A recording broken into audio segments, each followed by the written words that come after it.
کراچی کی بحالی کے لیے کم از کم 1100 ارب روپے درکار ہیں۔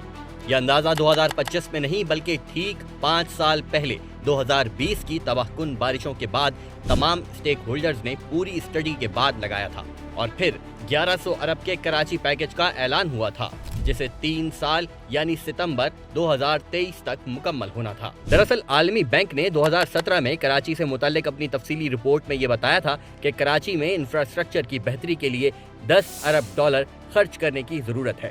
واضح رہے کہ ڈالر کا ریٹ اس وقت 105 روپے تھا۔ آج ہم 2025 میں کھڑے ہیں۔ کہاں ہے کراچی ٹرانسفارمیشن پلان؟ کراچی سے جمع ہونے والے ٹیکس سے وفاقی اور صوبائی دونوں حکومتیں بھرپور استفادہ کرتی ہیں، اسی لیے وفاق اور صوبے دونوں کے ذمے کئی منصوبے تھے۔ کیا وفاق اور صوبے نے یہ منصوبے مکمل کیے؟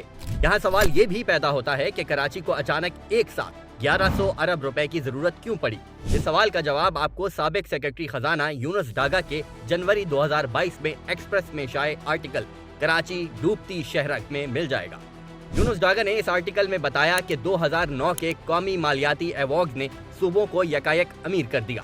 2008 میں صوبے کے بجٹ میں 37 ارب روپے کراچی شہری حکومت کے لیے رکھے گئے جو کہ بجٹ کا 20% تھا۔ 2021 میں بھی اگر وہی 20% رکھے جاتے تو کراچی کو 244 ارب روپے ملتے، لیکن کراچی کو محض 3% یعنی 38 ارب روپے دیے گئے۔ 2009 سے صوبائی مالیاتی فنڈ کو غیر فعال کر کے کراچی کو اس کے حق سے تقریباً 85% سے مسلسل محروم رکھا گیا۔ ایک محتاط اندازے کے مطابق یہ رقم 663 ارب روپے بنتی ہے۔ اسی طرح 2008 کے وفاقی ترقیاتی پروگرام میں کراچی کے لیے 6.16% رقم کم ہو کر 2021 میں صرف 2% رہ گئی۔ اگر کراچی کی ترقی کو وہی فوقیت دی جاتی تو وفاقی حکومت سے بھی کراچی کو 286 ارب روپے اضافی ملتے۔ لہٰذا اگر کراچی کو 2008 تک ملنے والے مالیاتی وسائل کو روکا نہ جاتا تو آج ورلڈ بینک کو کراچی کی شہری سہولتوں میں 10 ارب ڈالر کا فقدان نظر نہ آتا۔ کراچی کی تباہی کے اصل ذمہ دار صرف اور صرف صوبائی اور وفاقی حکومتیں اور ان میں شامل جماعتیں ہیں۔ 2008 کے بعد صوبائی حکومت اور مختلف وقتوں میں آنے والی وفاقی حکومتوں نے مل کر ملک کی اقتصادی شہرت کو نظر انداز کر دیا۔ پیپلز پارٹی مسلسل 18 سال سے صوبائی حکومت میں ہے۔ ایم کیو ایم 2008 سے 2014 تک صوبائی حکومت کا حصہ تھی، پھر 2018 سے آج تک مسلسل وفاقی حکومت کا حصہ ہے۔ مسلم لیگ نون تیسری بار اسی عرصے میں وفاقی حکومت کا حصہ بنی۔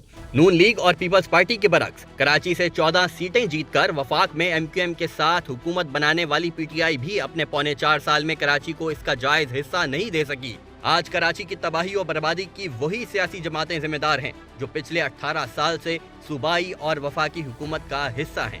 سب نے اپنی اپنی استطاعت اور مدت حکومت کے حساب سے حصہ ڈالا ہے۔ کراچی کو اس کا جائز حصہ پیپلز پارٹی، نون لیگ، پی ٹی آئی اور ان تینوں کے اتحادی ایم کیو ایم نے کبھی نہیں دیا۔